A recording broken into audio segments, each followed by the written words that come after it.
Россия – страна миллионов рек и гор. Она раскинулась от Тихого океана до Балтийского моря. Страна, в которой переплелись сотни народностей, культур и обычаев. Страна с великой историей и сильными людьми, которые чтут традиции и модернизируют их, передавая знания как наивысшую ценность.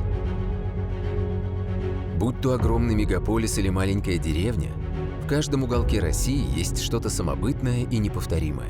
То, чем стоит гордиться. В центральной части России раскинула свои просторы Республика Чувашия. Край, известный своими песнями и вышивками, самобытной культурой и прекрасной природой.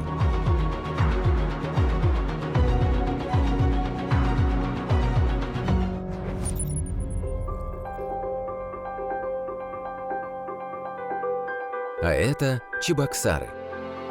Здесь молодое поколение сохраняет традиции и воплощает их в современных и модных проектах. Хитрение кураскилеть, лайхине или скелеть. Красивое хочется видеть, а хорошее покупать. Если по окружности, то диаметр можно будет увеличить, а если по вертикали, то здесь можно будет разместить. Карт-Чирови – это система письма и зарубок, которой пользовались наши предки. Я ее обнаружила в учебнике чувашской литературы. Целый алфавит, современный чувашский, и рядом с каждой буквой есть своя зарубка, которая как бы позволяет интерпретировать этот алфавит. То есть раньше, чтобы наносить письмо, нужно было какие-то сделать зарубки, передать какую-то информацию на дереве, например. Буквально там из одной, из двух, из трех черточек состоит. И для металла он тоже хорошо подходит.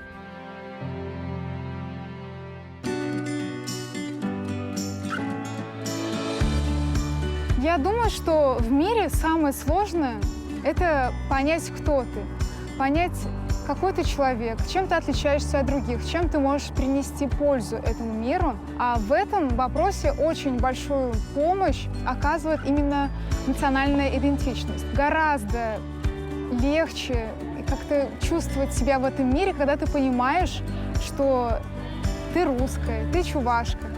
Вообще мне всегда очень хотелось носить чувашские украшения. Я специально ходила, выбирала, но мне ничего не нравилось. Я поняла, что нужно сделать их самой.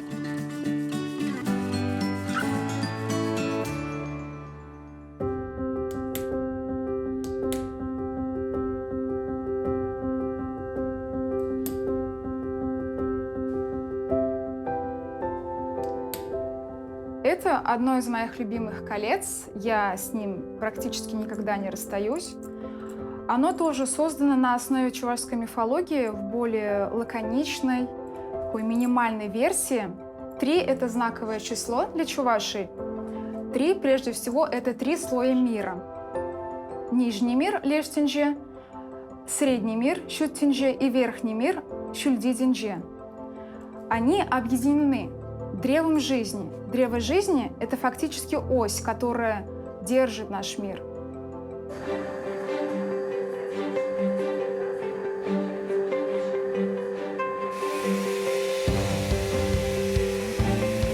Когда я поняла, что нам нужно имя для обозначения нашего творчества, я поняла, что я смогу найти его в словаре Ашмарина. Это 17-томный словарь, самый большой у чувашей. Это сборник великолепных слов, которые уже многие ушли из нашей сегодняшней жизни. И, дойдя до 3-го тома, я обнаружила слово «омла». Мне оно так понравилось по своему звучанию, по краткости, по понятности. Значение его – это «панулми» – «яблоко». «Панулми» – литературное слово, а «омла» – диалектное слово, но у них одно значение.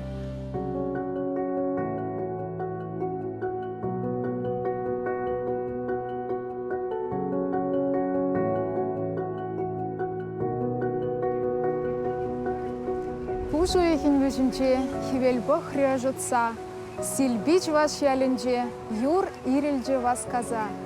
Так начинается одна из самых известных поэм чувашского народа «Нарспи». Ее написал потрясающий поэт Константин Иванов.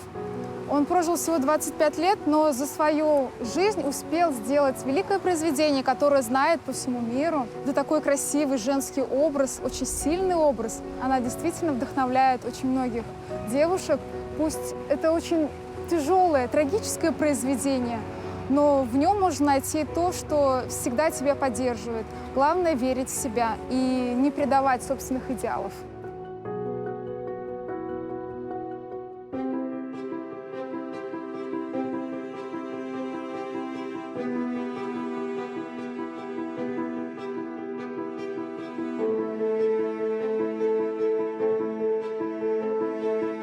На «Спи» есть сюжет, что муж издевается над ней, бьет.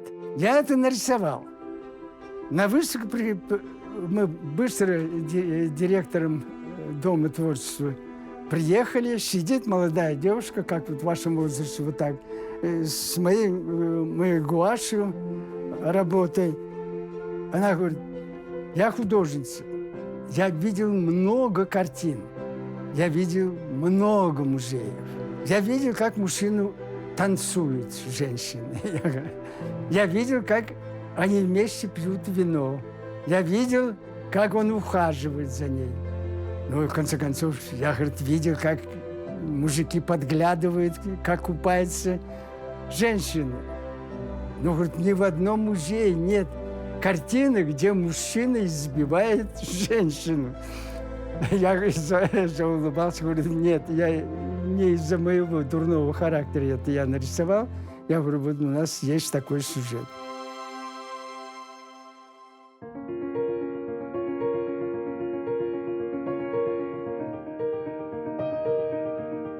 Я всегда представляюсь как чувашский художник, и многие впервые слышат, но я впервые чувашскую тематику в Америку вывез. Меня пригласили на международную выставку. У меня персональные выставки были. Меня в Америке оставляли, вот так показывали. Через 2 суток у тебя все будет. Я от этого опешил, говорю: что? Жилье, гражданство, работа. И маму перевезем. Ну, когда маму перевезем, сказали, я сразу понял, я никогда не буду жить в Америке. Потому что сразу вспомнил свой деревенский дом и представил: бревна – это ее ребра, окна – ее глаза, труба – это нос ее.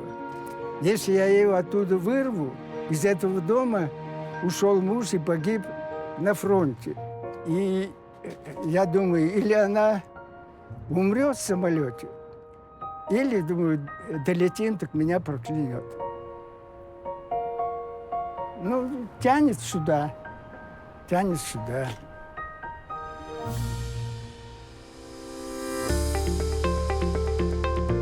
Здесь написано: прекрасное чувашское платье тогда, когда ты умеешь ее шить или украшать. Прекрасный чувашский танец, когда ты умеешь танцевать его. Когда у меня в Париже выставка была, со мной выехал ансамбль, машину останавливают. Этот костюм проходит насквозь негритянских костюмов, европейских костюмов. По студенческой привычке я рисую, сидя на своей постели, на коленях. Буквально, конечно, метр на метр на коленях не нарисуешь. Ну, это около моей постели на мольберте. Мне нравится. Какая-то глава фирмы, глава какого-то предприятия, у него просил, чтобы изобрести мне вот женщинам юбилей предприятия. Он говорит: а давай платки сделаем, работу раскидите. Ничего, да? Вот я иллюстрирую. Как же я выпрыгну из собственной кожи. Я же Весталка, Мегера и Ева. Я читаю и вот нарисовал трехголовую девушку. Понятно, если так говорит, никого особо не удивляет. Когда художник рисует, что это такое? Красными глазами рисует, почти всегда девушку. Они говорят: чего я тут? А я говорю: вы же говорите, горящие глаза, огненный взгляд. Говорю: вас не волнует никак, вы понимаете. А как художник нарисовал, почему глаза красные?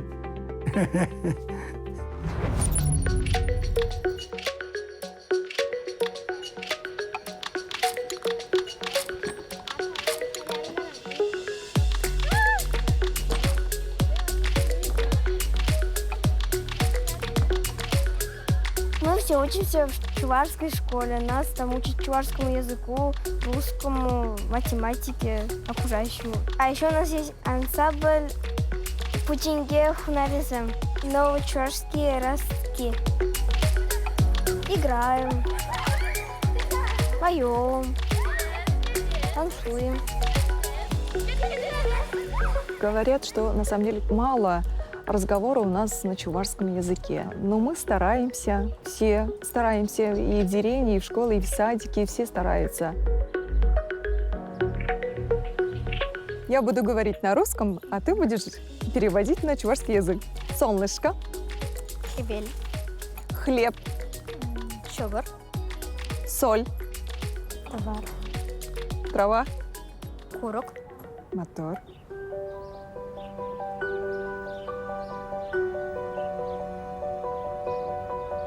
На мне сейчас головной убор масмак. Масмак одевает девочки. Также женщины, но женщины сначала сурпан, и на ней завязывают вот этот масмак.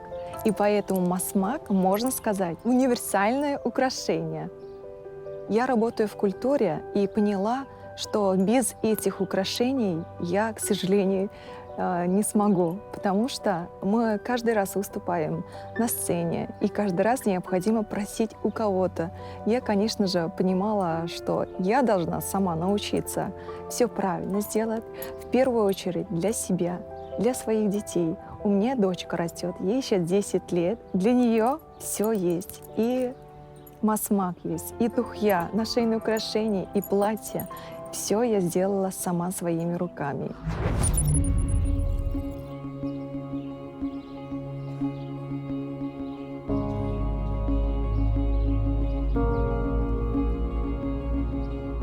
Когда еще работал я председателем райисполкома данного района, Ибрещинского района Чувашии, приходилось подумать, оставить для будущего поколения, чтобы они представление имели, какие родители, в каких условиях жили, как иные деды.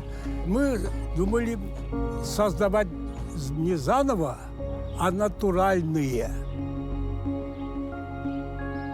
Есть село Хармалы.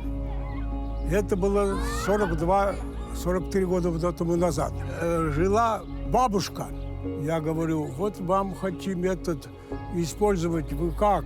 Вот, никому не дам. Я здесь, у родителей здесь жили, не дам. Я говорю, надо это, вам поможем. Не надо помогать. Потом смотрю, во дворе, вот этого здания, во дворе, такой сарай. Я говорю, в это место этого сарая поставим домик наподобие, новый. Печка, все эти скамейки и так далее, как принято. Сделали, она согласилась туда переехать. И нам отдавать вот это здание. И его перевезли и сохранили. Вот данное здание – натуральная курная изба. Не переделанная. А курная почему называется? У нее сделано так. Печка есть, но дымохода нету, чтобы сохранить тепло. И весь дым уходил внутрь помещения. Тепло содержит, и потом дым же как дезинфекция. Там же все-таки не только тараканы, это вообще и так далее. Когда топится, дым выходил вот эти окошки. Огромная ценность вот этого комплекса. Быт как жили. Ну, не только как жили, как работали. Они все же работали, наши родители. Только можно было своими руками, самому что-то конкретно делать, или там еду, или одежду, или здание.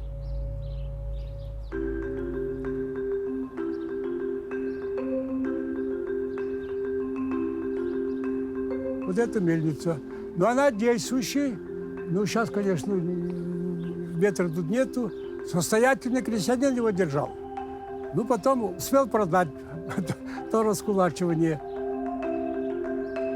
Силу ветра превращает вот такой... Вот тут жернова, вот два. Нижние жернова, верхние жернова.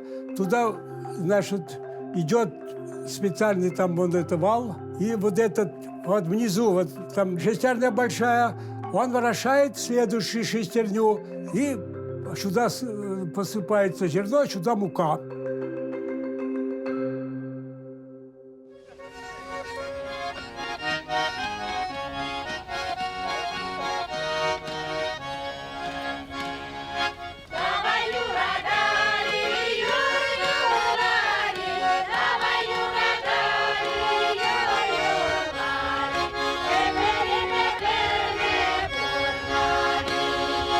Это песни, именно вот песни наших деревенских бабушек и дедушек. Мы этой песней и в гости идем, и выступаем вот именно с этой песней на сцене. В этой песне говорится именно «давайте, говорит, любить друг друга и петь, и танцевать все вместе, и сидеть за общим столом всегда». У меня было сейчас вот 16 человек. Общаешься, здесь танцуем, поем. Это вообще красота. Вот я вот наслаждаюсь, смотрю. Участники вот этого коллектива, гармонисту уже 67, 68, да, лет. Другой вот 70 будет скоро. Как они танцуют, я вообще балдею от них. Вот если так вот честно сказать, да, вот у них такой азарт. Даже молодым не догнать их, мне кажется. Вот я вообще удивляюсь, сколько энергии, сколько красоты в этих людях. Я вообще удивляюсь. Я наслаждаюсь ими.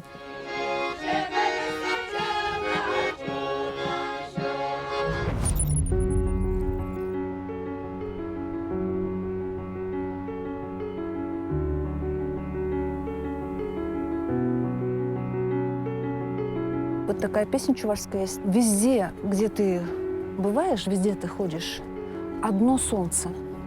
Везде ты бываешь, одна луна. Но родина твоя, она тоже одна. И в том смысле одна единственная. Вот эти вот поля. Смотришь, и там деревни, и там деревни, и там. И на душе теплеет. Потому что родное, чувашское.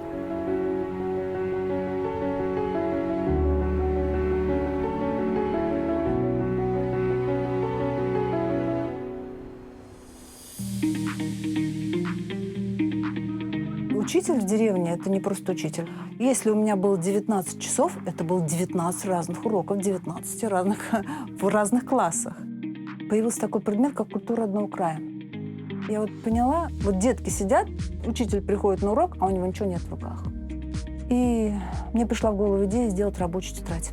До учебника, до всего сначала была просто рабочая тетрадь. Например, допишите схему, да? Чувашский язык, еврейский язык, русский язык. С еврейского шаббат. Это что по-русски? Суббота. А по-чувашски это шамат кун.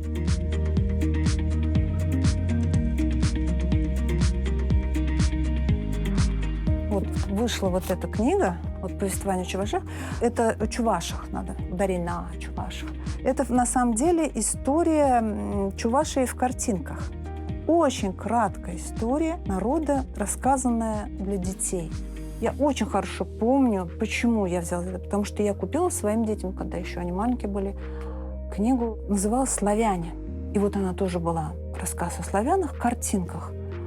А почему у нас нет? Поддержала меня книжиздательство тогда. Давай, делай. У меня была в те времена мечта в 90-е годы купить корову.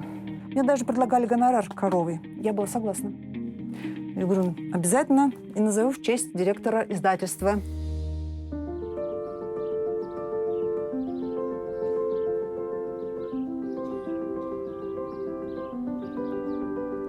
Вот представьте дерево, да, и две веточки.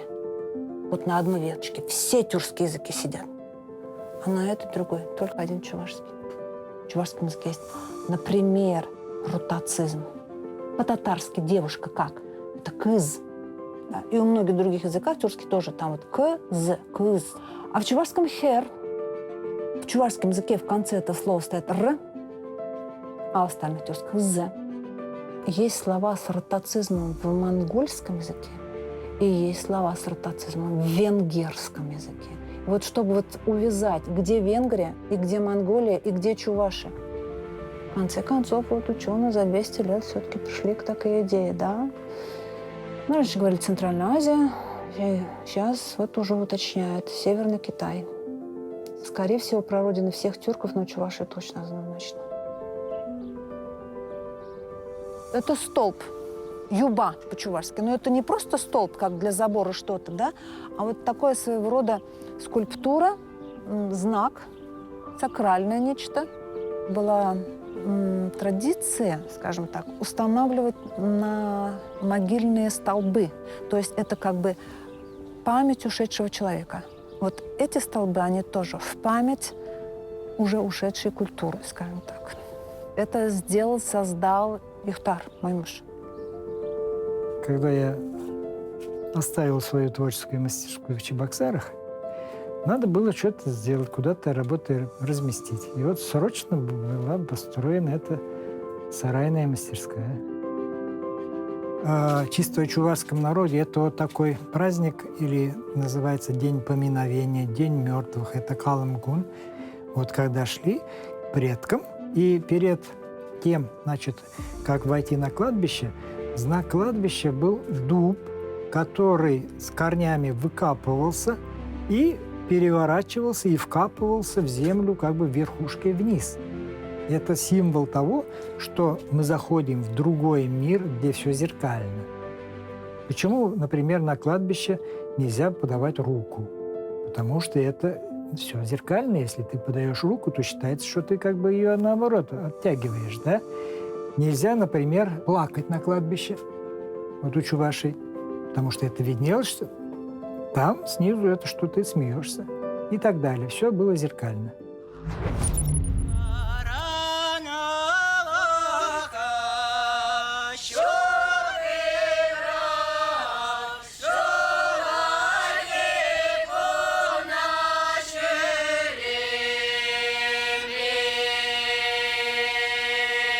Я родился и вырос в деревне.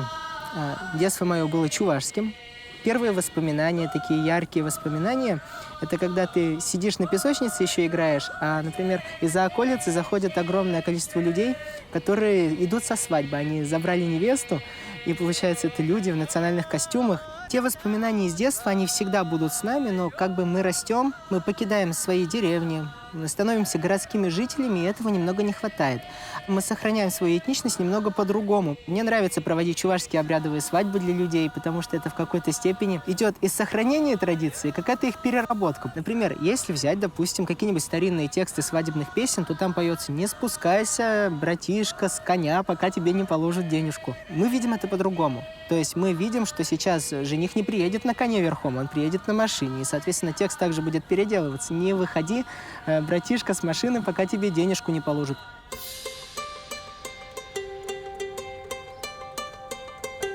Я веду прямые эфиры различные, выбираю чувашскую клевую музыку, делаю какую-то энциклопедическую передачу про чувашский фольклор. Не про музыку и танцы, а именно про основы фольклора. Это вот, как бы сказать, вот про это вот.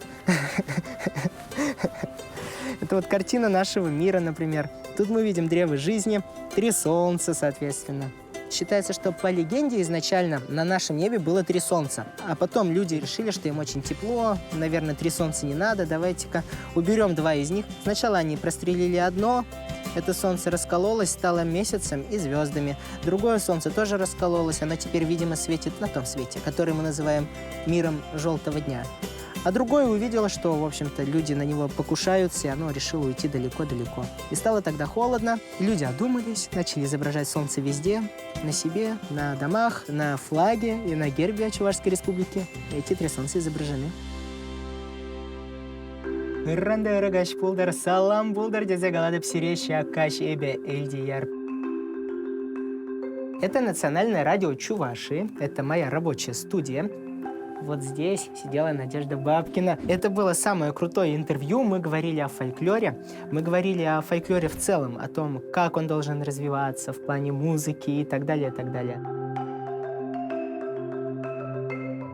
Вы, наверное, никогда не слышали чувашский этноджаз. Вот, например, казанская группа «Шану», они потрясающе переработали хороводный танец, но получилось нечто такое восхитительное.